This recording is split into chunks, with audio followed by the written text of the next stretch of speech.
सुना सुना सुना सुना ये गो कहानी। सुना सुना सुना सुना सुना सुना ये गो कहानी। एक रहन राजा अकबर एक बीरबल ज्ञानी।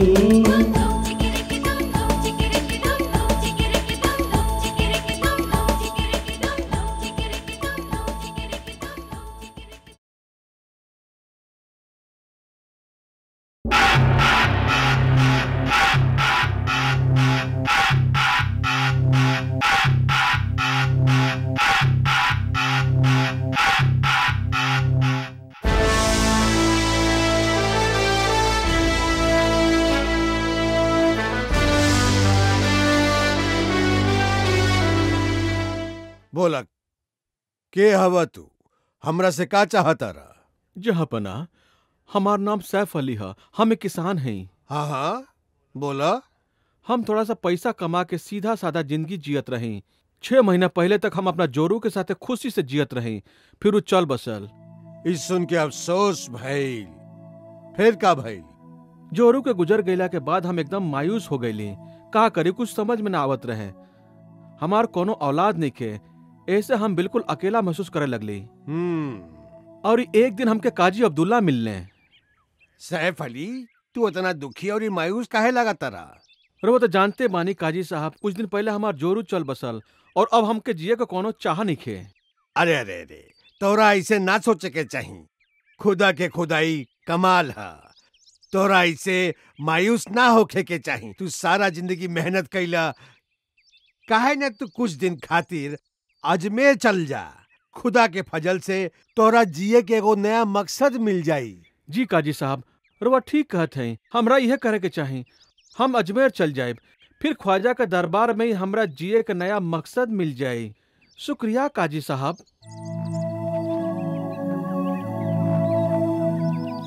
हम घरे गईली और अगला दिन अजमेर शरीफ जाए के तैयारी करे लगली। पर वो रात हमके ख्याल आयल कि हम अपना उम्र भर के जमा पूंजी के का करब, ओकरा के कहाँ छोड़ के जाए। पैसा खातिर हम केकरा पर भरोसा करी। फिर हमके काजी अब्दुल्ला के ख्याल आयल। हम सोचली काजी साहब पर हम भरोसा कर सकीले, तो हम अगला दिन उनका घरे गईली और उनका से अपना लौट आवे तक अपन जमा पूंजी अपना पासे रखे के दरखास्त कैली। सैफ अली तोरा आवे तक ही झोरी हमरा पास रही, पर पहले हमरा सामने एकरा पर मोहर बंद लगा दा, ताकि तोरा इत्मीनान रहे कि एकरा के केहू ना खोल ले। तो हम ओ झोरी के उनका सामने मोहर बंद कर देली और ऊ ओ झोरी के अपना लगे रख लेलन। हम अजमेर शरीफ से लौटली ई फैसला करके कि अब बाकी की जिंदगी लइकन के अल्लाह और इबादत के बारे में सिखावे में गुजार देब। हम अपन जमा पूंजी पर गुजारा कर लेब। ई सोच के हम काजी साहब के घरे गईनी पैसा लेबे खातिर। हमरा खुशी बाकी तो अब आपन बाकी के जिंदगी लइकन के धर्म और खुदा के बारे में तालीम देवे के फैसला कैले बाड़ा। इला हम तोहर पैसा के हिफाजत से रख ले बानी। जरा देख ला मोहर ठीक बनू। शुक्रिया काजी साहब, हमारा पैसा के देखभाल करे खातिर। मोहर सही सलामत बा। राउर फिर से शुक्रिया।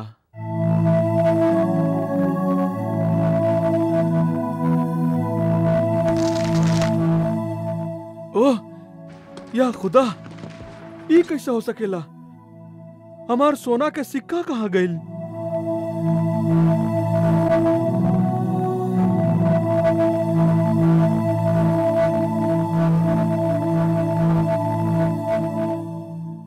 का भइल सैफ अली? का लइकन के पढ़ावे में कुछ सलाह चाहिए? फेरू कैसे आ गइल? काजी साहब, घर जाके हम जब पैसा के झोरी खोल ली तो हमार रखल सोना के सिक्का के जगह सिर्फ कुछ पत्थर देख के हमार तो होश उड़ गइल। का मतलब बा तोहार? का तू हमरा पास रखे से पहले उस झोरी खोल के दिखावले रहा? का खुद तू मोहर ना लगौले रहा? फिर यहाँ आके हमरा से ई बात करे के तोहार हिम्मत कैसे भइल? अब जा यहाँ से और दूर हो जा हमार नजर से। काजी साहब, हमरा साथ ऐसा मत करी। हमार जिंदगी भर के कमाई है, ओह पैसा के बिना हम अपन बुढ़ापा कैसे गुजारब? तू हमरा पर चोरी के इल्जाम लगाओ तारा। सुन ल ना, तू दफा हो जा यहाँ से, वरना हम तोहरा के अपना ऊपर झूठा इल्जाम लगावे के जुर्म में गिरफ्तार करा दे। निकल जा।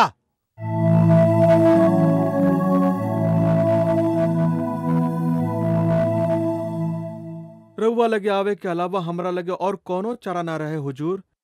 रउए हमार पैसा दिलवा सकीले। काजी साहब के जैसन ऊंच अफसर से सिर्फ रउए हमार पैसा वापस दिलवा सकीले। बीरबल, तू का सोचा तारा? का तू ए मामला में सांच के पता लगा सकेला?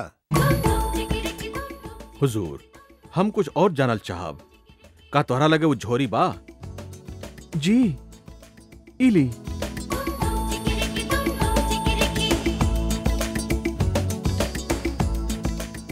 हुजूर, हमके एह मामला में सच जाने खातिर थोड़ा समय चाहिए। हमरा के 2 दिन के समय दी ही। यकीनन बीरबल, इस बीच सैफ अली तू हमार मेहमान बन के रह सकेला, पर अगर हमरा ही पता चल गई कि तू झूठा हवा तो तोहके लंबा समय तक हमरा कैद खाना के मेहमान बन के रह के पड़ी। शुक्रिया जहांपना। हम रवा के जबान देते कि हम सिर्फ सच और सच ही कहले बानी।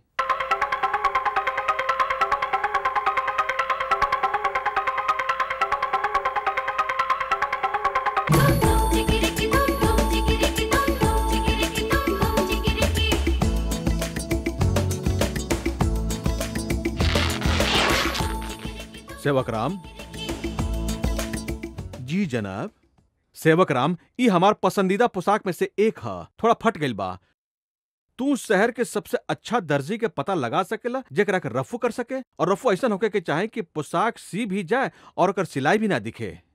बिल्कुल जनाब, हम अभी बाजार जाके पता लगावत हैं। हम जरूर कोनो अच्छा दर्जी ढूंढ लेब जे ई काम कर सके। ना सेवक राम, हमरा खाली अच्छा दर्जी ना, सबसे अच्छा दर्जी चाहिए। तू इस शहर के सबसे अच्छा दर्जी के पता लगावा।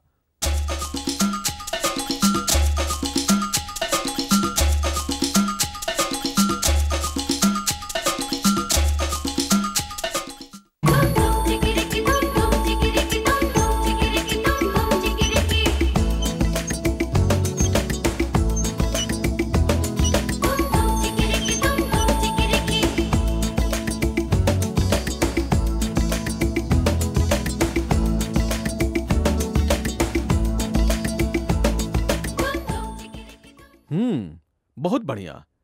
पते नहीं के चलत कि पहले फटलो रहे, और रफू भी इतना कमाल के कैले बा कि केहू आसानी से पता ना लगा सके। बतावा, ई काम के कैले बा? जनाब, गोपाल नाम के एगो दर्जी बा, उहे ई काम कैले सा हमरा खातिर। हम जेकरा से भी पुछली सभी ओकरे नाम बतौलस। बहुत खूब, तो ओकरा से कहा कि वो हमरा से आके मिले। हमरा कुछ और कपड़ा के रफू करावे के बा।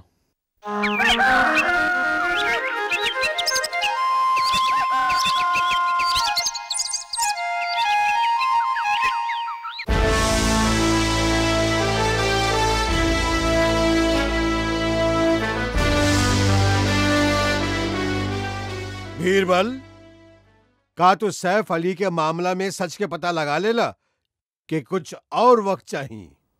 हुजूर, हम सच के पता लगा ले बानी। रुआ सैफ अली और काजी अब्दुल्ला के यहाँ बुलवा ले ही। हम सारा सच्चाई रुआ सामने रख दे हुजूर। जरूर बीरबल। सिपाही, सैफ अली और काजी अब्दुल्ला के तुरंत दरबार में हाजिर कइल जाए। सैफ अली, का ई उहे झोरी है जे तू काजी अब्दुल्ला के लगे रखले रहा? जी हुजूर, ये उहे झोरी है। काजी साहब, कारवाई झोरी के पहचानत है? हाँ, बिल्कुल ओइसने झोरी लगाता, और ई मोहर भी हमरे हा। बेशक अभी खुलल बा, पर यह ओकरा पर मोहर लगौले रहन और वापस लेवे से पहले एकर जांच करके देखलन, तभी खुलल ना रहे। झोरी में का रहे हम देखले भी ना रही। ई कहत अरन के एकरा में सोना के सिक्का रहे, पर हम कैसे यकीन कर ली हुजूर? ई झूठ बोल सकत अरन। गोपाल दर्जी के जल्दी बुलावल जाए। गोपाल दर्जी दरबार में पेश हो।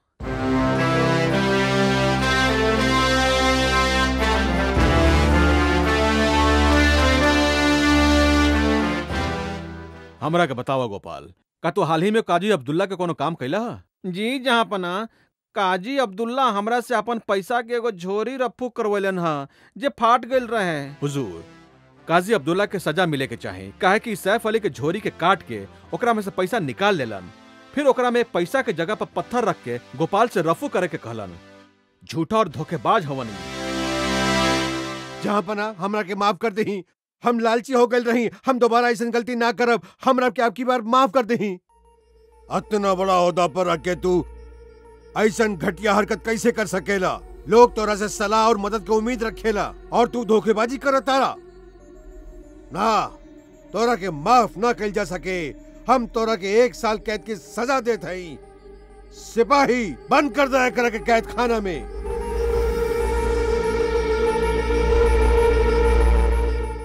सैफ अली, फिक्र मत करा, तोहरा के तोहार पैसा मिल जाई और तोरा नेक काम में हम तोहार मदद भी करब।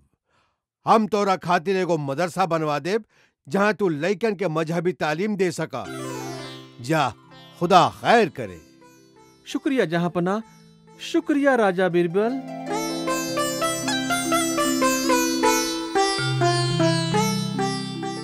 बीरबल, एक बार फिर तुहार सूझबूझ और पारखी नजर एगो चोर और धोखेबाज के पकड़लस। तोरा काजी के करतूत पर शक कैसे भइल? हुजूर, जब हम सैफ अली के ई कहत सुनले कि काजी उनका से थैली के मोहर बंद करके उनका से जांचे के कहलस, तभी हम समझ गए कि पैसा कोनो और चालाकी से निकालल गइल बा। यही से हम झोरी के बारीकी से जांच कैली और ई सिलाई देखली। अब सिर्फ शहर के सबसे अच्छा दर्जी के पता लगावे के देर रहे हुजूर। शाबाश बीरबल, शाबाश। तो फिर एगो नया मिसाल कायम कैला। शाबाश। शुक्रिया हुजूर।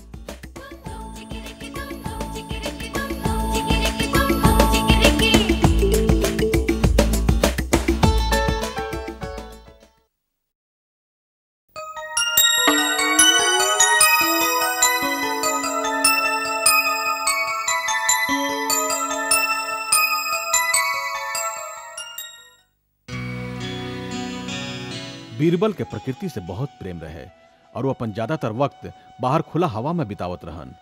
उनकर सबसे पसंदीदा जगह शहंशाह अकबर के शाही बाग रहे।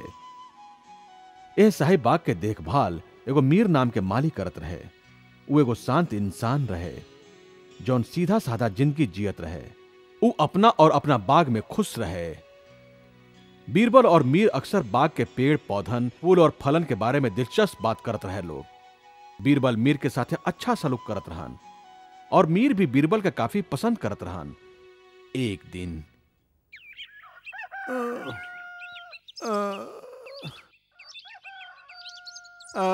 हम का करी? हम तो बर्बाद हो गईली, हम तो लूट गईली। हम का करी? हम बर्बाद हो गईली। केहू हमरा के बचावा हो, केहू तो। का भइल मीर, तू रोवत काहे बड़ा? कुछ ना हुजूर, कुछ ना। का मतलब कुछ ना? तू यहाँ बैठ के जोर जोर से रो रहल बाड़ा। हमरा के बतावा दोस्त, का भइल? हुजूर, हम अपना बुढ़ापा खातिर पैसा बचावत रही, एगो घैला में डाल के एह पेड़ के नीचे छुपावत आवत रही। हम 20 साल से ही बचत करत आवत आनी। अब हम का करी? धीरज रख, सब ठीक हो जाई। अब बतावा का भइल? हुजूर, हम आज यहाँ पैसा के गगरा निकाले खातिर खोदाई कैली, पर ऊ यहाँ ना मिलल। गगरा ना रहे, कोई चोर ले लेलस हमार पैसा। हमरा पता नहीं कि हम का करी। रबे बताई हम का करी? पर तू पैसा यहाँ काहे रखला? ऐसे जमीन में नीचे चोरा के काहे? अपन पैसा अपना घर में काहे न रखला तू? हम सोचली कि के गाछ के नीचे देखी और हमार पैसा हमेशा सुरक्षित रही। वैसे भी हम आपन सारा वक्त ये में बिताई ले, तो वो हमेशा हमरा नजर के सामने रहत रहे।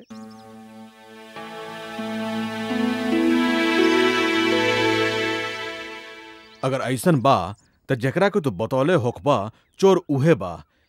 केकरा के बतौले रहा तू एकरा बारे में? केहू के ना हुजूर, हम केहू से ना कहले रही। तो फिर कोई तोहरा के यहाँ पैसा डालत या निकालत देखले होई। लेकिन यहाँ तक केहू के आयल मना बा, सिवा रवा, जहांपना और कुछ मंत्री लोग के। हाँ, ठीक कहा तारा।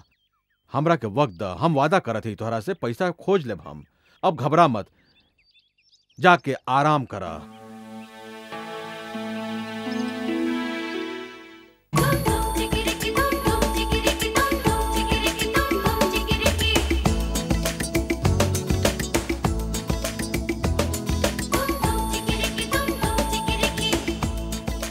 कोई भी जकरा पैसा के बारे में नइखे मालूम, वो एक गाछ के नीचे काहे खोदी, और भी एगो कटहर के पेड़? हाँ, बैत या हकीम पेड़ के नीचे खुदाई कर सकेला दवाई बनावे खातिर। ये ठीक बा।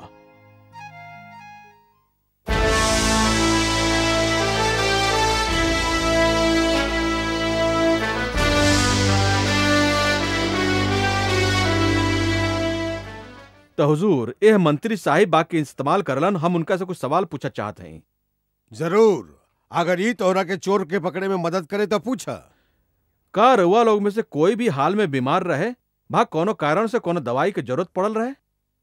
हाँ, पिछला 3-4 दिन से हमार गला में खराश बा और हम अपना पत्नी के बनावल एगो आयुर्वेदिक दवाई लेतानी। दवाई बनावे खातिर जड़ी बूटी कहाँ से मिलल? का मतलब जड़ी बूटी कहाँ से मिलल? वो उनकर माए भेजले रही जयपुर से। हमरा के गलत मत समझी, हम रउआ पर तोहमत नहीं लगावत। कुछ ही देर में हम रउआ के सब समझा देब। और केहू बाजे दवाई लेत होखे? दरअसल कहे में तो शर्म आवता, लेकिन हमार कब्जियत के शिकायत रहे और हमरा जे हकीम जी बाड़न ऊ जड़ी बूटी के एगो दवाई हमरा के देले रहन जो हम 2 दिन से लेत हई। ओ, और ये हकीम जी के हवन? का उनका के दरबार में बुलावल जा सकेला? जरूर बुलावल जा सकेला। उनका नाम वैद्य प्रकाश जी है। बीरबल, हमके माली के पैसा चोरी होके और ए दवाई के बीच कोनो संबंध नजर नहीं की आवत। तू का साबित करे के चाहता रहा?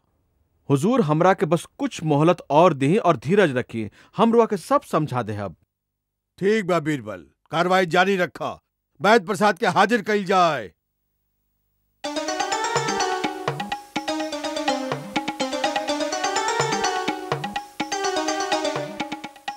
आदाब जहां पना।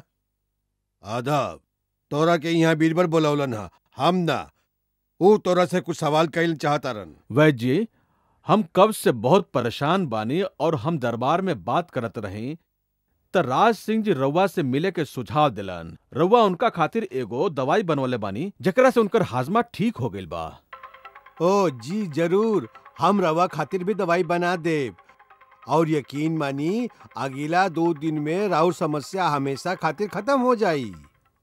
सचमुच हमरा यकीन नहीं के होत का ई समस्या हमेशा खातिर चल जाई, और वो भी सिर्फ 2 दिन में। अरे हम कई महीना से परेशान बानी एकरा से। ओ, रवा 2 दिन में बिल्कुल ठीक हो जाई। जैसे राज सिंह वो लंबा समय से परेशान रहन, लेकिन हमार दवाई के बस 2 खुराक और कब से हमेशा खातिर छुटकारा मिल गई उनका। हम बहुत उत्सुक बानी, रउआ ई दवा कैसे बनाइले, का इस्तेमाल करीले हमें? अगर दोसर के हो पूछले रही तो हम ही बिल्कुल ना बताउती, पर हुजूर काहे कि रउआ पूछ रहल बानी ऐसे बतावत हई। ए दवाई के बनावे में सबसे जरूरी चीज है कटहर के पेड़ के जड़ के अर्क। ओ, हमनी के चाहे कटहर के जड़ के अर्क। तब तो हमरा और भी लंबा समय तक परेशान रहे के पड़ी। रउआ एह शहर में कटहर के जड़ कहाँ मिली? घबराए की कोनो बात नहीं के हुजूर, एगो कटहर के पेड़ शहंशाह के शाही बाग में बा। ओ, तो ई बात है। खैर वैद्य जी, रउआ के हम सच बोले खातिर एक मौका और दे मीर के पैसा लौटावे के। ऊ पैसा जे रउआ गाछ के नीचे मिलल रहे।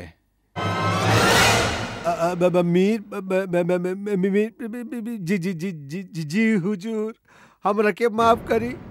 हमरा वो गगरा पेड़ के नीचे मिलल और हम सोचली कि काफी समय से पड़ल बा और जे छुपौले बा वो भुला गइल बा, ऐसे हम पैसा ले लेली। खैर, एगो वैद्य होके के नाते तोरा लोगन के तकलीफ के दूर करे के चाहिए, ना कि खुद उनका दर्द के वजह बने के चाहिए। हुजूर, हमरा के माफ करी, हम बेहद शर्मिंदा बानी। हम लालच में आके ऐसा काम कर गईली। हम ऐसा अब कबो ना करब हुजूर। हुजूर, हमनी के लागत है कि इनका के माफ कर देवे के चाहिए सच बोलला खातिर।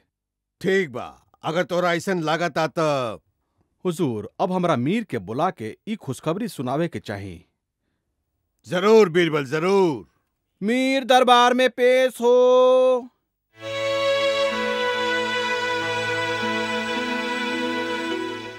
आदाब जहां पना। मीर तोहरा खातिर खुशखबरी बा, तोहार पैसा मिल गए। का ई सच बा? हमरा तो यकीन नहीं के होत। हम तो पैसा मिले के सब उम्मीद छोड़ देले रही। बहुत बहुत शुक्रिया। अतना जल्दी ना।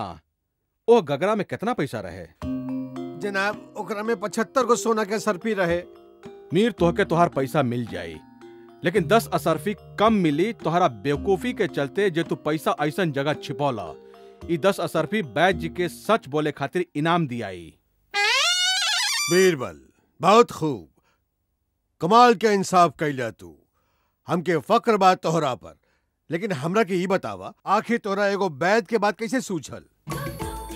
हुजूर, हमरा एगो बैद के बात ऐसे सुझल काहे कि उनका लगे ही कोनो अच्छा कारण हो सकेला कटहर के गाछ के नीचे खुदाई करे के, वरना दोसर केहू तो फल तोड़ी जड़ ना।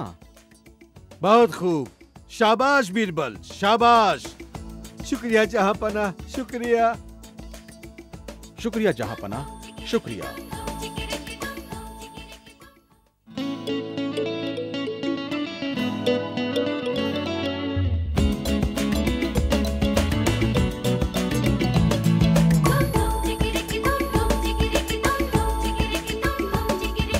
सुना सुना सुना सुना सुना सुना ये गो कहानी।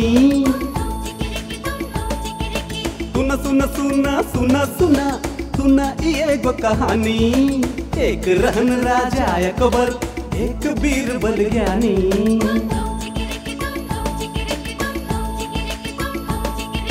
बहुते चतुर मधुर रहे दोनों, गजब के काम करत रहे दोनों। बहुते चतुर मधुर रहे दोनों, गजब के काम करत रहे दोनों। आवा तो के हम बतलाई, बात है बहुत पुरानी।